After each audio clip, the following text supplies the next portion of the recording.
Y adiciona diversas disposiciones de la ley. Buenos días. Bueno, tal como lo anunciamos desde la semana pasada, hoy se va a dictaminar las iniciativas que van a cerrarle la puerta, van a terminar con el huachicoleo fiscal. Todos estos grandes negocios que se han hecho a través de empresas fantasmas, de facturación falsa. Hoy se va a cambiar el marco jurídico para no permitirlo. También decirles que ha habido muy mala información, queriendo confundir a la gente, metiéndole miedo, diciendo que si comete algún error en su contabilidad o si de repente se le coló alguna factura falsa, va a ir a la cárcel. Esto no es así. Cuando haya buena fe y haya sido un error de un contribuyente, no es un delito que amerite prisión. ¿Para quién es la prisión? Para aquellos que se organizan, planean para defraudar al fisco, que sistemáticamente están defraudando al fisco, aquellas empresas que no tienen empleados, que el representante legal no se localiza o tienen un domicilio falso y se dedican exclusivamente a defraudar al fisco. Eso será delincuencia organizada y es además un delito de seguridad nacional. Se estima que por lo menos 2 puntos del PIB han venido defraudando en los últimos años. Es una cantidad de recursos muy considerable y en el fondo lo que está haciendo esta iniciativa es recuperar la autoridad fiscal del gobierno.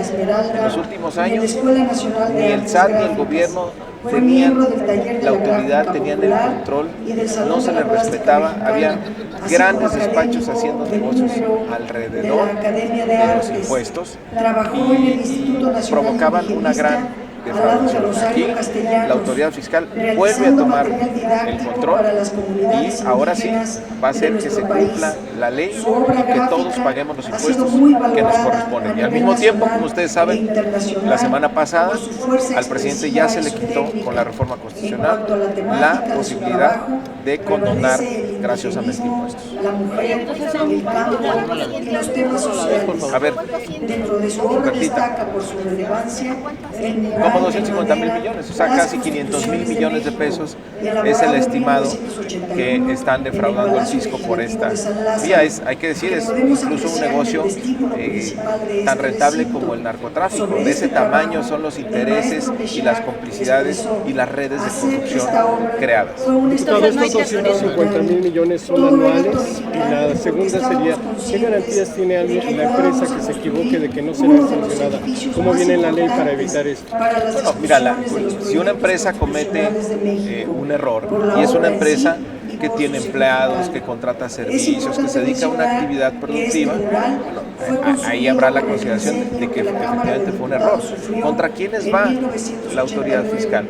Contra las empresas que ni siquiera tienen empleados, que registran ingresos y gastos de millones de pesos, que vas a su domicilio fiscal y resulta que es una covachita, que buscas al apoderado legal y resulta o que ya murió, o que es un trabajador de la construcción, o que los socios ya están en Estados Unidos, es decir, cuando están organizados para defraudar al fisco o cuando reclamas impuestos, devolución de impuestos que no te corresponden, o cuando usaste documentación falsa, o cuando le mientes a la autoridad. Ahí deliberadamente lo que estás buscando es defraudar a la nación. Perdón, me faltó los 250,000 son anuales. Lo que se pierde, si hay una estimación anual de que se pierde esta gran cantidad de Diputado, al año. ¿Ya se podría reflejar en el presupuesto de 2020? Parte de la argumentación de los ingresos para el 2020 tiene que ver con estas mayores facultades que le estamos dando al SAT. En esta cadena de reformas, Mario, creo que hay un minuto de silencio. de reformas que están haciendo, ¿cuáles son las modificaciones que debe tener el SAT para darle más fuerza, más dientes, para que puedan hacer su trabajo y la coordinación que debe tener con la Fiscalía?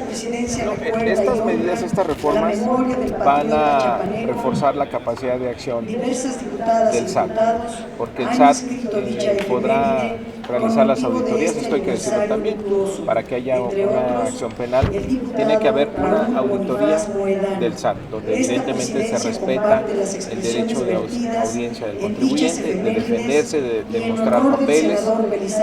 Si el SAT considera que hay un delito, presenta a la Procuraduría Fiscal sus conclusiones, la Procuraduría Fiscal hace una evaluación, presenta una querella a la Fiscalía General evalúa para ver si hay delitos y le pide entonces la actuación a un juez. De tal manera que no puede haber margen de discreción o de persecución con alguna otra intención. Están todas las garantías para que no haya ese terrorismo fiscal que dice la y agregando a la pregunta de Margarita, ¿no temen que haya una cascada de amparos porque dicen que es violatoria a los derechos humanos? No es violatoria a los derechos humanos. Yo creo que muchos creen, aquellos que quienes han estado acostumbrados al influyentismo, a no pagar impuestos, a la complicidad, pues sí piensan que es violar sus derechos humanos. Ahora van a tener que pagar impuestos. Ya no se va a poder defraudar a la nación y a los contribuyentes. Miren, déjenme decirles una. ¿Cuándo es un delito fiscal grave? Cuando utilizas engaños, cuando utilizas mecanismos para ocultar o disfrazar una conducta delictiva, cuando presentas documentos falsos, datos falsos para obtener devoluciones que no se ameritan, no tener registros contables, omitir enterar retenciones, manifestar datos falsos, pérdidas fiscales inexistentes, en fin, cuando se dan todas estas conductas, evidentemente no se trata de errores, se trata de lo que están haciendo es robarle al fisco. ¿El diputado podría proteger a las empresas legalmente constituidas? Porque ayer una diputada del PRI decía que, por ejemplo, Bimbo, si tiene algún tipo de omisión en un peso y se detecta, ya se le va de delincuencia organizada. No, por supuesto, eso no es cierto. Mira, una empresa que actúa de buena fe, que paga sus impuestos y que por ahí se le cuela una factura falsa. Habrá una auditoría del SAT, esa empresa tendrá oportunidad de defenderse, puede demostrar, por ejemplo, que la factura es falsa, pero que efectivamente recibió ese servicio. Entonces ahí no hay una intención de defraudar al fisco. Y suponiendo que el SAT dijera, no, esto lo voy a presentar a la Procuraduría presentara una querella a la Fiscalía General tendría que evaluar también otra vez la situación para ver si considera que hay un delito. Y además la Fiscalía pasarlo a un juez y un juez determinar si procede la acción penal o no.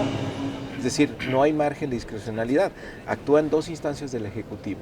Primero el SAT, luego la Procuraduría Fiscal, luego actúa la Fiscalía General, que es autónoma, y después el Poder Judicial a través de los jueces. Es decir, si hay una cadena que permite tener equilibrios y proteger al contribuyente. En realidad es una reforma garantista, pero va enfocada a aquellos que sí están organizados para defraudar a la nación. Diputado, ¿dice usted que esta reforma está blindada legalmente contra amparos, contra impugnaciones? No, tienes incluso ya cuando estás en el proceso, tienes el derecho al amparo, por supuesto. No se limita. Pero no estaría sujeta a una impugnación, una acción de inconstitucionalidad. La reforma, no creo que no hay, yo creo que no hay elementos para alegar su inconstitucionalidad, pero bueno, la oposición está en su derecho de hacerlo. Creo que la oposición se va a sentir muy afectada, porque qué casualidad que durante los gobiernos de Acción Nacional y del PRI creció enormemente el número de factureros, estos multimillonarios que aparecían de la noche a la mañana y se dedicaban a defraudar al fisco. Son unos auténticos ladrones que no tienen nada de empresarios. La gran mayoría de los empresarios de este país pagan puntualmente sus impuestos. Sí, claro, sí, es prisión preventiva beneficiosa. Oiga, diputado, yo quisiera preguntarle, cambiando de tema, sobre esta violencia desbordada. Y hay pasividad del gobierno, porque tampoco vemos mucha acción. No es hora de que se pongan las pilas, porque no es acusándolos con su mamá, se va a enfrentar esta ola delictiva El presidente todos los días a las 6 de la mañana inicia revisando el parte de seguridad de todo el país y dando instrucciones. Se está formando de manera muy acelerada la Guardia Nacional. En menos de 6 meses ya hay 58,000 elementos. Para el año que entra se pretende llegar a 120,000 elementos, justamente para que el Estado tenga capacidad de respuesta ante el deterioro de la violencia y del tejido social en muchas regiones del país. Ya tiene el gobierno una herramienta para poder dar respuesta. Ahora, el deterioro en el que encontramos al país, en el que nos dejaron del país, sí es muy grave, hay que decirlo, tal cual. Las policías infiltradas o dominadas por la delincuencia, una gran indolencia que hubo por parte, por lo menos de los dos últimos presidentes, en dejar que creciera esta ola de criminalidad y de violencia. El gobierno de la República está haciendo grandes esfuerzos por detener esto. Ayer daba incluso ya algunos primeros resultados que se empieza a vislumbrar que se ha empezado a detener esta ola de criminalidad y violencia, pero sin embargo vamos a tener este tipo de incidentes que ocurren de vez en cuando hasta que se logre ya controlar de manera más eficaz el tema de la seguridad del país, que para esto se requiere tiempo. ¿Cuándo? Ahí está Chiapas, ayer decía Chiapas, Guerrero, Michoacán, Tamaulipas. Aquí en la Ciudad de México, ¿cómo? Sí, no, a ver, estos hechos que de repente son tan lamentables por la gran cantidad de muertos y de violencia que hay detrás, pues lo vamos a ver, lo vamos a seguir viendo, lo hemos visto en los últimos 12 años, pero ya, a diferencia de los gobiernos anteriores, sí hay ya una estrategia por parte del gobierno, diferente a la que hubo en las administraciones anteriores, donde sin duda nos va a llevar a controlar este tipo de fenómenos y a pacificar al país. Si el presidente ya está tomando cartas en el asunto, entonces hay alguien en el gabinete que no le está atendiendo, no le está entendiendo al presidente, porque los índices delictivos no han bajado. Reconocía Durazo que lo que bajó fue la percepción ciudadana de que hay más seguridad, pero los índices delictivos no han bajado. Bueno, siempre la seguridad tiene esos dos componentes, la percepción. Pero alguien está fallando al presidente. No creo que alguien esté fallando, es de repente, o sea, es una ola enorme en la que nos dejaron de delincuencia. Y es cómo detienes esa ola, cómo calmas esa tendencia, cómo pacificas al país. En eso se está. Y no solo es la labor de seguridad pública la que se está haciendo. Hay una gran inversión social dirigida a que los jóvenes tengan oportunidades, a que el campo se reactive y que los productores tengan posibilidades diferentes. Aquí vendrá también el tema de la regularización de la marihuana, que también será un paso más para pacificar al país. ¿Tendrá que esperar la sociedad para ver resultados? Yo creo que va a haber resultados muy pronto. El año que entra la Guardia Nacional va a llegar a 120,000 elementos. La capacidad de despliegue ya de 120,000 elementos nunca la ha tenido este país. Y sin duda, claro que habrá resultados el año que entra. No es parte de la estrategia, es una pata de la estrategia. Que falta fortalecer las policías municipales y las policías estatales y que fortalecer los proyectos de infraestructura y de inversión social que tiene el gobierno de la República. Los programas del bienestar son la principal estrategia para pacificar el país. Los estados donde está la Guardia Nacional es donde más violencia hay, ahí está Michoacán. Por eso ahí está la Guardia. Y está Veracruz. Por eso, ¿a dónde va la Guardia? A los estados que hay más violencia es donde más la necesitan. ¿Ya hay fecha para el examen en comisiones de ley de ingresos, miscelánea fiscal? Mañana, no, ¿qué soy? Martes. Mañana mañana miércoles, en comisiones se aprueba todo el paquete de ingresos y el jueves vamos a arrancar a las 10 de la mañana, aquí en el Pleno, en una sesión maratónica, pero vamos a analizar, discutir y votar todo el paquete de ley de ingresos. Sí, miscelánea fiscal, todo el paquete. Sí, claro que va a haber ajustes en la miscelánea fiscal. Hay varias modificaciones que estamos viendo ya con la Secretaría de Hacienda. Sí, hay los esquemas de homologación para dar en cuenta lo que solicitó Coparmex. Algunas peticiones de la Coparmex y del Consejo Coordinador Empresarial van a ser atendidos. Lo que sí les adelanto es que no hay márgenes para cambiar el superávit primario. El superávit primario está calculado para que la proporción deuda-PIB se mantenga constante, para no comprometer la calificación de nuestro país en los mercados internacionales. Entonces no nos vamos a ir por la vía fácil de alterar el déficit público. Y con el precio del barril de petróleo de exportación también tenemos que ser muy cuidadosos, porque es un mercado muy volátil que sube y baja al otro día. Entonces tenemos que ser muy cuidadosos y muy responsables. El gobierno ha mostrado una gran responsabilidad fiscal.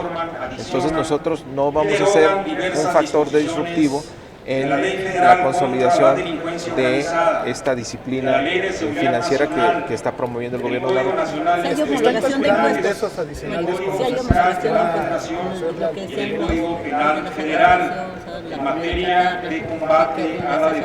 los la actualización de los IEPS es algo que se hace de manera regular, a veces cada 3, a veces cada 5 años, para que no pierdan su valor respecto de la inflación.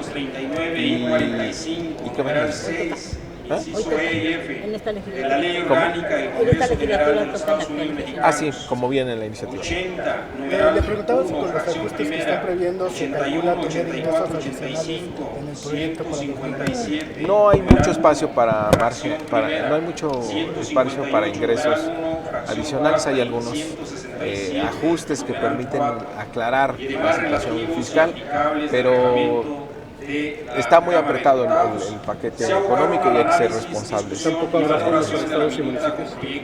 Los estados y municipios prácticamente traen el crecimiento de inflación, se quedan un poquito por debajo, pero es producto de que la bolsa de ingresos no crece lo suficiente. Gracias a ustedes. Misma que fue dictaminada por las Comisiones Unidas de esa Cámara de Hacienda y Crédito Público, de Justicia y de Estudios Legislativos.